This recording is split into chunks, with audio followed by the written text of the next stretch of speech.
Good day, ladies and gentlemen, boys and girls. This is Rich, your narrator. Before we dive into tonight's episode, I want to first wish you a happy Halloween, and thank you for being such an amazing community. Your time, patience, and support mean the world to us. As you know, we like to give back from time to time. Welcome to Badtime Stories 2, where nightmares never sleep.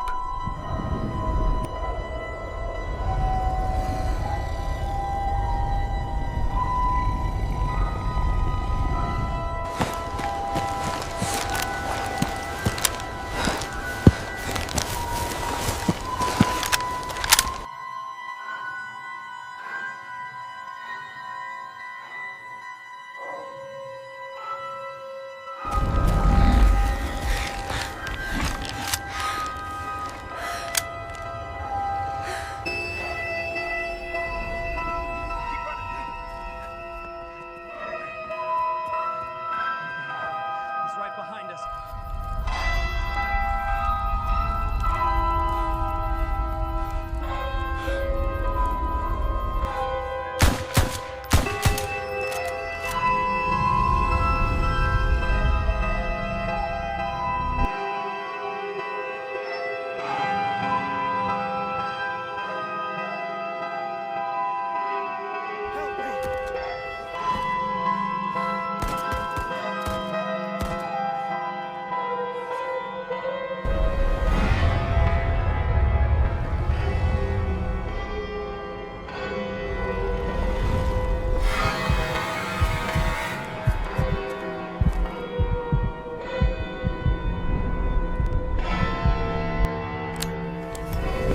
Welcome to Badtime Stories.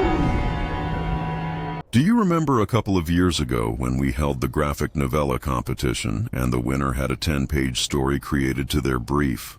Well, it's back, but this time the prize is even bigger.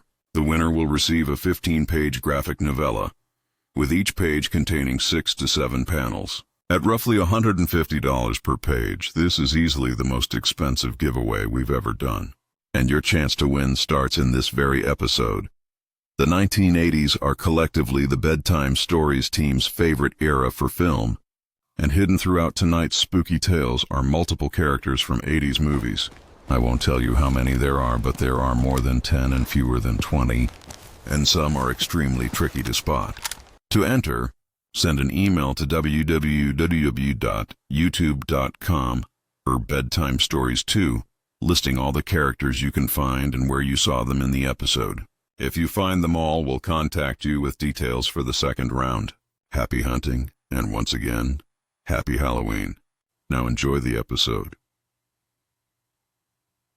In the remote northern regions of the United States and Canada, whispers tell of an ancient presence lurking in the forests.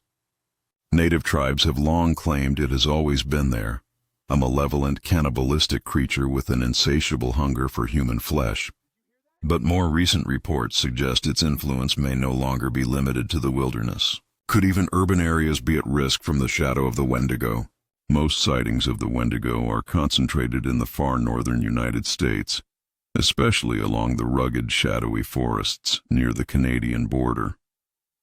Here, within the ancient histories of the native tribes who first inhabited the area, the oldest accounts of this evil force are found. These tales tell of men driven mad by dark spirits, performing sinister rituals that transform them into monstrous beings cursed to haunt the very communities they once called home.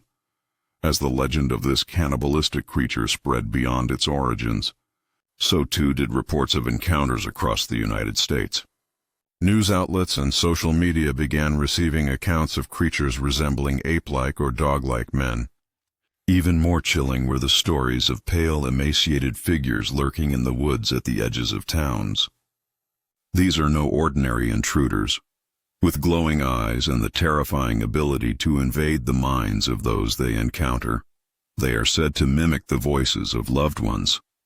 Survivors often feel they narrowly escaped a fate far worse than death. It's possible these creatures are responsible for countless killings, hinted at by the numerous missing persons reports documented across rural America. In the summer of 2019, Bradley Clark, a former United States Marine, was searching for work. He decided to reconnect with an old friend, Jacob, who had recently moved to a remote community in northern Alabama, near the Tennessee border.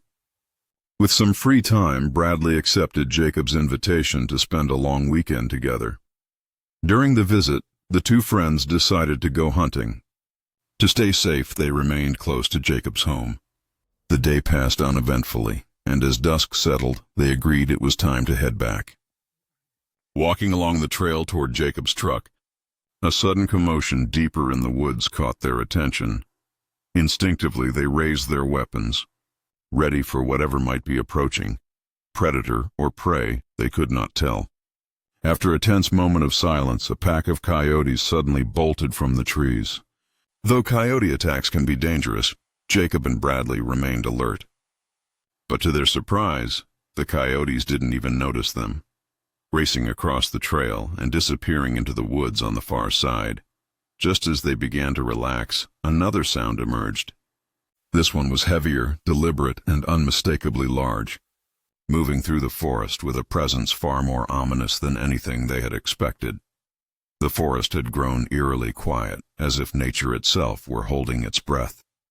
Then, with a deafening crash, a massive pine tree toppled onto the path ahead. For a tense moment, everything was still.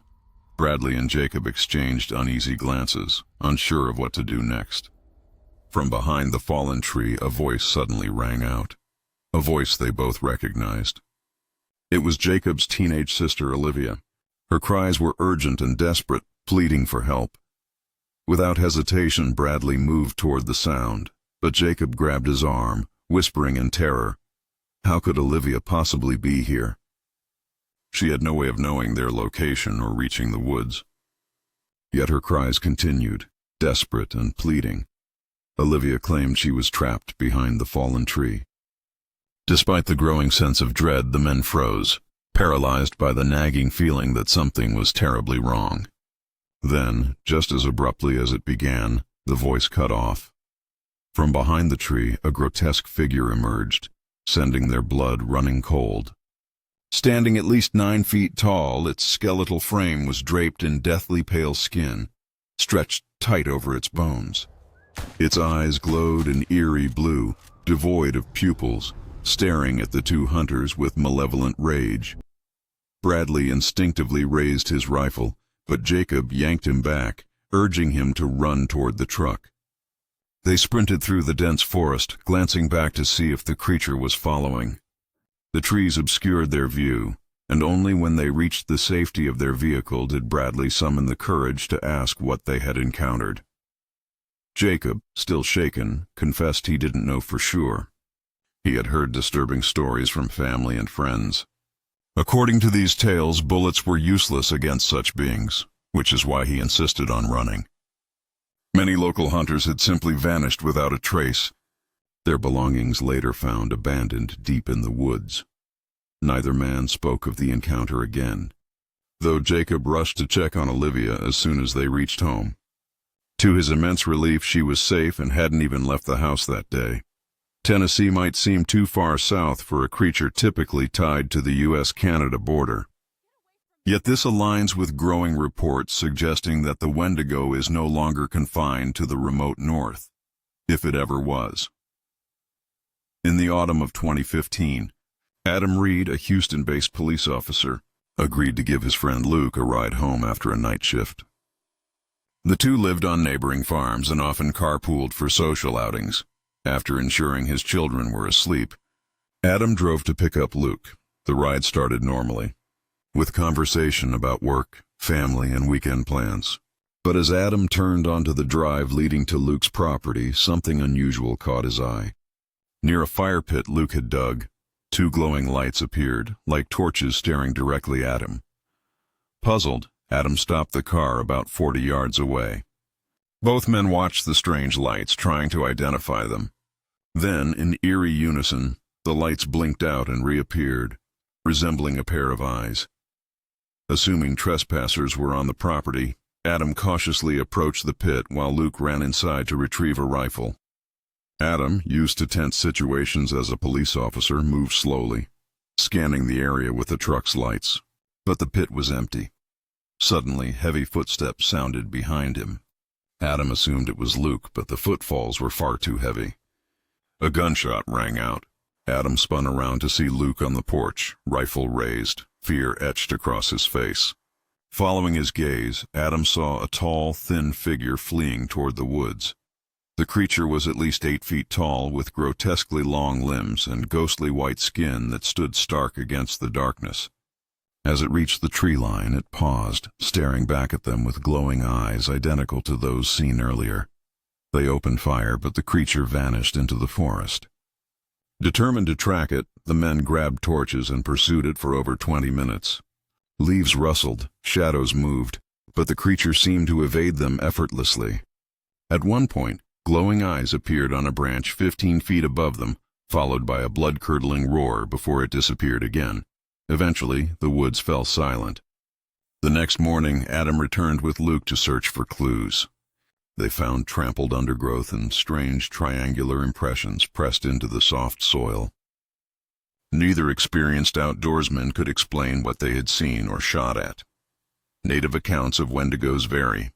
Some describe physical creatures with mystical powers, while others depict them as spirits drawing dark energy to ensnare victims. Some cultures believe Wendigos can shapeshift like skinwalkers, while others disagree. In the winter of 2010, Robert Garvey returned to his native Canada to visit family. His father and older brother James invited him on a hunting trip north of their home. Though unfamiliar with rural life, Robert agreed. They trekked along the river, setting up camp near the water as night fell. Later, while relieving himself, Robert noticed a putrid odor from the bushes. Shining his torch, he was shocked to see his brother emerge. But something was wrong. His brother's body began to sag unnaturally, his skin stretching as if melting. Where James had stood, a tall, emaciated, inhuman figure remained, its eyes dark hollows and its snout-like mouth grotesque. Robert tried to flee but felt a sharp grip on his leg, dragging him to the ground. He struggled until a loud crack of gunfire and a burst of light freed him. His father had intervened, firing into the darkness and tending to Robert's deep laceration. The men abandoned the camp, hiking home under the dark night. The Wendigo legend is unique among paranormal phenomena, with centuries of consistent reports across cultures and continents. While skeptics attribute sightings to alcohol, hallucinations, or misidentified wildlife, these cannot explain the repeated reports of similar creatures over thousands of miles and centuries. Bradley and Jacob experienced voice mimicry. Adam and Luke saw glowing eyes, and Robert faced shape-shifting. Outside of a supernatural entity, no known animal could display such abilities. Whether physical or spectral, the Wendigo remains one of North America's most terrifying mysteries. Recent reports suggest the dangers it represents may extend beyond remote wilderness into populated areas. Shape-shifting, skinwalkers, and missing persons continue to fuel the legend. What you choose to believe is up to you. But for those who truly know the stories, something dark still waits in the woods, driven to feed. And if it is a Wendigo, can it ever truly be satisfied? That is the shadow of the Wendigo.